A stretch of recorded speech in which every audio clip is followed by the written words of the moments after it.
আজকে আমরা আলোচনা করব আইভিএফ বা টেস্ট টিউব বেবি নিয়ে।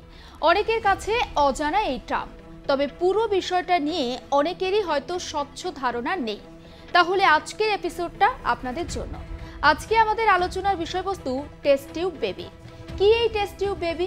টেস্ট টিউব বেবি হলো ইন ভিট্রো ফার্টিলাইজেশন বা আইভিএফ প্রক্রিয়ার মাধ্যমে জন্ম নেওয়া শিশু। এই পদ্ধতিতে নারীর ডিম্বাণু শরীর থেকে বের করে ল্যাবে শুক্রাণুর সঙ্গে নিষিক্ত করা হয়। এরপর ভ্রূণটিকে মায়ের জরায়ুতে প্রতিস্থাপন করা হয়।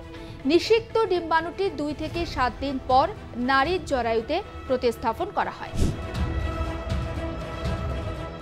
আইভিএফ পদ্ধতি কিন্তু একাধিক ধাপের মধ্যে দিয়ে সম্পন্ন হয়। কি সেই ধাপগুলো? ডিম্বস্ফোটন, ডিমের পুনরুদ্ধার, শুক্রাণু পুনরুদ্ধার, ডিম নিষিক্ত করা, জরায়ুতে ভ্রূণ স্থানান্তর। স্থানান্তরের পরে ঠিক কি হয়, পরপর ধাপগুলো আমরা আপনাদের সামনে নিয়ে আসব। তবে শুধুমাত্র এই ধাপগুলো দেখে তো আর বোঝা যাবে না ঠিক কেমন ভাবে পুরো প্রক্রিয়াটা সম্পন্ন হয়। চলুন জেনে নেওয়া যাক কোন পদ্ধতি কেমন ভাবে সম্পন্ন হয় ইন ভিট্রো ফার্টিলাইজেশনে।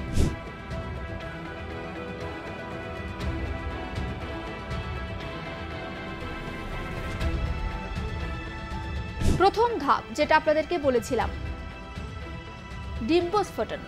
এটি একটি আইভিএফ চক্রের প্রথম ধাপে ধারক হরমোনগুলোর স্বপরিচালনা করে। এই পর্যায়ের সময় ওষুধের নিয়মে ধারকের প্রতিক্রিয়া দ্বারা নির্ধারিত হয়। এই প্রতিক্রিয়া রক্ত পরীক্ষা এবং ডিম্বাশয়ের আল্ট্রাসাউন্ড ব্যবহার করে ট্র্যাক করা হয়। দ্বিতীয় ধাপ কি রয়েছে? ডিম পুনরুদ্ধার। ধারককে নিদ্রিত করা হয়। তারপর একটি আল্ট্রাসাউন্ড প্রবের সঙ্গে সংযুক্ত একটি ফাঁপা নল ব্যবহার করে ডিম সংগ্রহ করা হয়।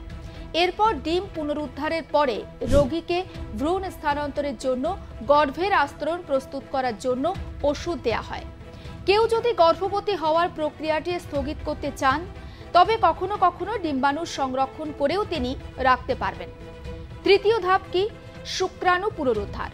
পুরুষ সঙ্গীকে শুক্রাণুর একটি নমুনা দিতে বলা হয়। প্রথমে নমুনাটি ভালোভাবে ধুয়ে পরিষ্কার করে নেওয়া হয়। সেই সময় নির্বাচন করা হবে সর্বাধিক গতিশীল শুক্রাণু। এই শুক্রাণুগুলো ডিম্বাণু নিষিক্ত করার জন্য অবিলম্বে ব্যবহার করা যেতে পারে অথবা পরেও ব্যবহার করা যেতে পারে। চতুর্থ ধাপ, ডিম নিষিক্ত করা। পুনরুদ্ধার করা ডিমের নিষিক্তকরণ হয় প্রচলিত প্রজনন বা ইন্ট্রোসাইটোপ্লাজমিক ইনজেকশন বা ICSI এর মাধ্যমে। নিষিক্তকরণ নিশ্চিত করতে ডিমগুলো নিয়মিত পরীক্ষাও করা হয়। পঞ্চম ধাপ কি? জরায়ুতে ভ্রূণ স্থানান্তর।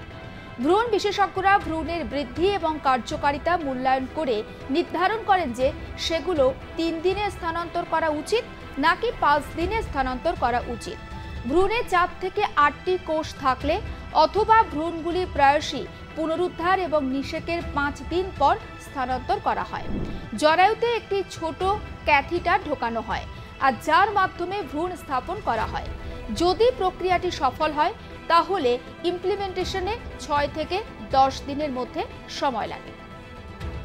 কিন্তু যদি আপনার ভাগ্য খারাপ হয় তাহলে এর ফল কিন্তু বিরূপও হতে পারে। দুর্ভাগ্যবশত বিশ্বব্যাপী বন্ধ্যাত্ব বৃদ্ধি পাচ্ছে। ভারতে এটি কমপক্ষে 10 থেকে 15 বিবাহিত দম্পতিকে প্রভাবিত করে। যদি আপনিও গর্ভধারণের ক্ষেত্রে সমস্যার সম্মুখীন হন, তাহলে টেস্ট টিউব বেবি প্রক্রিয়াটি বোঝার জন্য একজন প্রজনন বিশেষজ্ঞের সঙ্গে আপনার পরামর্শ করা উচিত।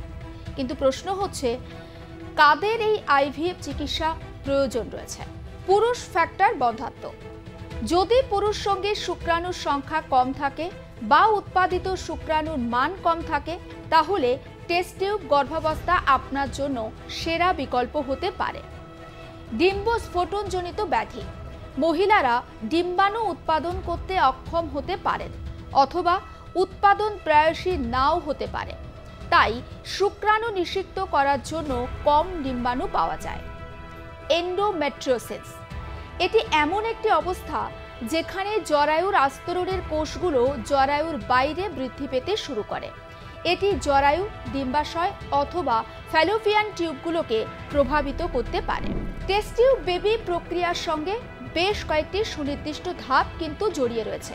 প্রত্যেকটা ধাপই সফল গর্ভাবস্থা অর্জনের জন্য অত্যন্ত গুরুত্বপূর্ণ। আইভিএফ এর দিকে প্রথম পদক্ষেপ নেওয়া কঠিন মনে হতে পারে, কিন্তু যদি সঠিক সহায়তা এবং চিকিৎসার সেরা সন্ধান আপনি পান, তাহলে সন্তান ধারণের স্বপ্ন বাস্তবে পরিণত হতে পারে।